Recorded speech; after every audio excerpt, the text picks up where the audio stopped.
Сәлем достар! Бүгін қосу амалының компоненттерімен танысатын боласыздар. Есеп құрастырайық. Көл жағасында 2 бақа отыр еді. Оларға тағы 4 бақа келіп қосылды. Көл жағасында барлығы неше бақа болды? Қане барлық бақаны бірге санайық. 1, 2, 3, 4, 5, 6. Көл жағасында барлығы 6 бақа болды. Көл жағасындағы бақаны санау арқылы біз қосу амалын орындадық.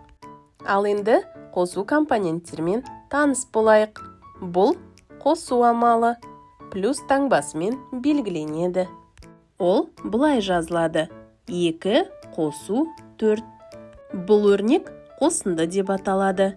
2 плюс 4 немесе 2 мен 4-тің қосындысы деп оқылады. Ал сандардың өзі қосылғыштар деп аталады. 2 бірінші қосылғыш, 4 екінші қосылғыш.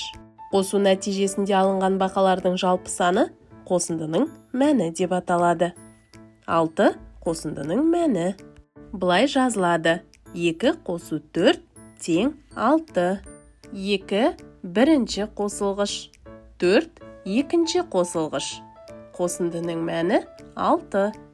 Математикалық тілде 2 мен 4-тің қосындысы тең болады 6-ға деп оқимыз. Тақырыпты түсінген болсаң, пікір білдіріп, үлпіл баса кет.